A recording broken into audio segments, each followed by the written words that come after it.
time you've used it this week? What? Is it the first time you've used it? We did a USGA one yesterday. Okay. Talk weather. Mm.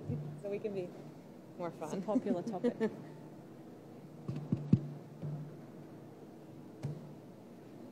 All right, good afternoon, everyone. Welcome to the 2018 U.S. Women's Open Championship. It is my pleasure to introduce two-time Women's Open champion, Karrie Webb. She won back-to-back Women's Opens in 2000 and 2001. Karrie will also be playing in her 23rd consecutive Women's Open, and this year was granted a special exemption by the USGA into the field. Karrie, you're a staple here at the Women's Open. What kind of distinguishes this championship? And talk a little bit about the challenge that it presents. Yeah, well, I'm very happy to be here. I'm thankful to the USGA for granting me the special exemption this year to play here at Shoal Creek. I'm excited to be here. The US Open is a special golf tournament. I think it, is the ultimate in our sport. Anyone would want a US Open on their resume, and I feel pretty fortunate to have two of those on my resume, and I think it brings the best out in the champion each year, and obviously playing on some of the best courses in the country and different ones every year. Obviously, it teaches you to be a more flexible player and have patience in different areas. I think this week will test our patience in different areas as well, but excited to be here. Talk a little bit about your week so far. Have you been able to get much practice in? I was fortunate. I played 18 holes Monday morning, knowing, I was in Florida Sunday, so I already knew what was coming. So I was fortunate to get 18 holes in Monday, knowing that there was every chance that we wouldn't even get to see the course until we teed it up again. So the course was very wet on Monday before we even got this rain, so I'm interested to see how it is this afternoon. Opening it up to questions. Steve? You've played in a lot of these. Have you ever seen one this wet, and what do you think ought to be done? Well, like I said, I haven't seen the course since Monday, but I would say that it'll be the softest US Open course I've played. Right here. Karrie, I wondered, first of all, you played a practice round, but, I mean, how much different will the golf course, how much will that help you, I mean, other than seeing the golf course? But also wondered, in your experience maybe that's happened, what impact does it have for the players who just tee it up in the championship without ever playing a practice round? Yeah, well, like I said, I feel fortunate to have seen it on Monday. I think anyone who is unfortunate enough not to get to see it, you hope you've got a good caddy and they've been able to get out there and walk the course at least. Our yardage books and greens books and everything that we have these days are so much better than 23 years ago when I first played my first US Open. So sometimes you can play courses without having seen them. And I think the only saving grace for those players is that it's going to be soft.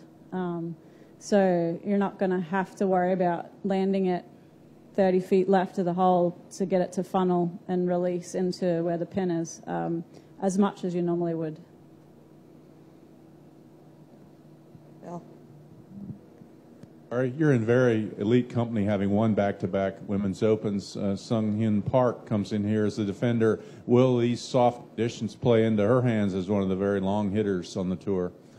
It'll depend on how the course is set up. In our yardage books, there's multiple tee boxes that can be used, so it'll be up to the USGA how they decide to set it up. Quite honestly, I think it could set up for anyone that's just hitting lots of fairways and greens. The Bermuda rough on Monday wasn't that long, but we got sun out this afternoon with plenty of moisture in it. It's actually probably going to play harder because it's so wet. The ball's going to come out dead. And, with the approaches to the green being soft, you're not going to have that option of running it up. So, I think length is always an advantage when you're playing a soft, wet golf course. But I think with these green complexes coming in from the fairway is probably going to be just as advantageous as hitting it long. Any other questions? Do you think for major championships playing the ball down is sacrosanct, or are there times when there should be an exception made to that rule depending on the situation? Well, I know the history of the USGA and the US Opens having never played it up. And Monday when I was practicing out of some of the poorer areas on the golf course, anticipation that possibly we will be faced with that. And actually a lot of the players that I played with were asking me why I was doing that, and I was like, USGA's never played it up at a US Open, so I'm mentally preparing for the fact that we might play it down. It is also a rule in the USGA rules book, so it can be used. And like I said, I haven't seen the course since Monday, so it's hard to make a comment on whether it should be played up or not. But at the end of the week, there'll still be someone who's the US Open champion. And to follow that up, if it's played down, won't there be a lot of relief from casual water, and couldn't the round stretch on even slower than normal? Yeah, I guess so. I mean, if you play it up, it's going to take longer. When you play it up, just the whole process of picking it up and cleaning it and replacing it adds time to the round as well. So whether you're dropping from casual water or playing it up, it will add length to how long it takes us to play. With the casual water areas, you just hope that there's areas, if you're on the fairway, that there's areas within the fairway that you can drop it and you're not forced to either hit out of casual water or play out of the rough. Go ahead over here. Me. Karrie, was it raining when you had your practice round? I think I played maybe the first 4 holes and then the last couple of holes in the rain. Okay. Well, I was curious, rain aside, wetness aside, if you had a thought about the type of golf course it is and how it sets up, what the challenges are this week and how it sets up for your game. Yeah, I'm really disappointed for Shoal Creek because it's a fantastic golf course, such a wonderful layout, very simplistic in many ways, but, very challenging. The green complexes, if the USGA had been allowed to set it up the way I think they would have wanted, firm and fast, there's a lot of straight tee shots, and even the dogleg tee shots. Landing areas, if they were firm and fast, aren't very wide, and the green complexes, if they had been firm and fast, would have posed, quite a challenge getting to some of the pin locations and getting up and down if you miss the green. I think now, obviously, some of that's taken away, but like I said, with the wet conditions, it'll possibly play a lot longer depending on the setup,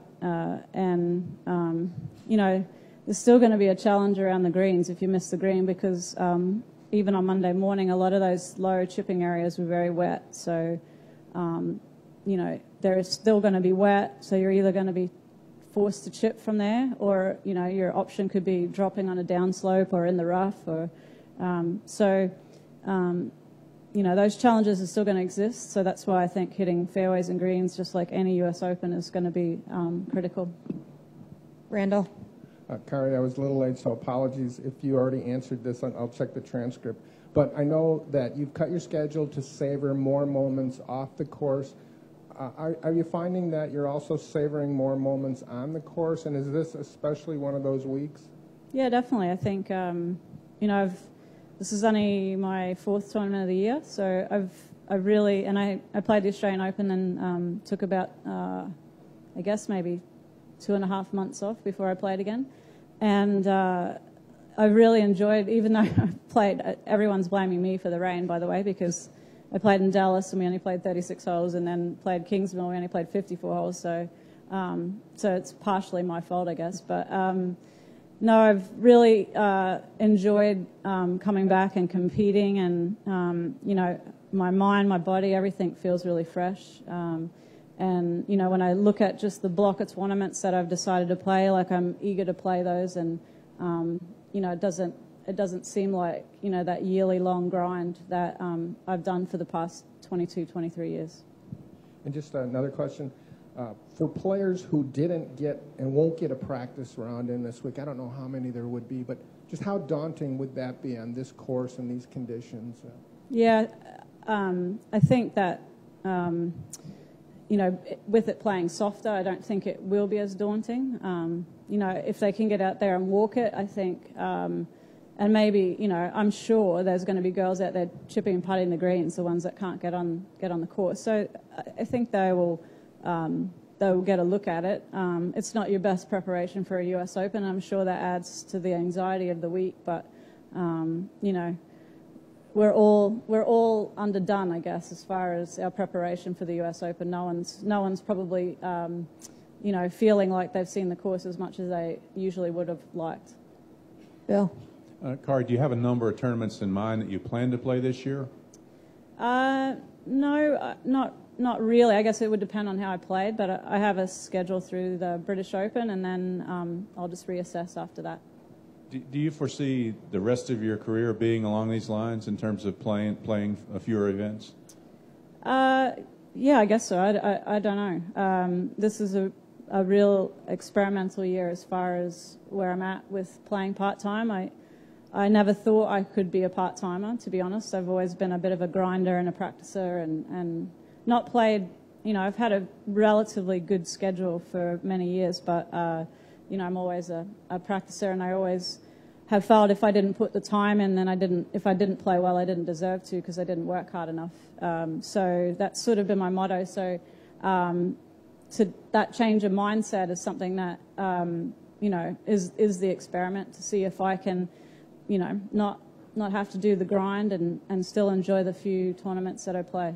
If I could just follow up with off the course, you say you really enjoyed the time away from the competition. Are there any particular experiences that have been particularly enjoyable? Any trips, any activities, anything that's really been fun? Well, part of the reason for this, you know, the change or the limiting my schedule is, you know, I wanted to start spending more time at home in Australia. So I spent from the week before the Australian Open until the middle of April in Australia, and that was the longest consecutive amount of time I've spent in Australia for 22 years. So, you know, just being home felt good, being around my family and going to gymnastics and soccer matches, and one of my nieces plays golf, playing golf with her. You know, just normal stuff with my family was enjoyable. Anything else? All right, well, we really appreciate you being here, and best of luck this week. Cheers, thank you.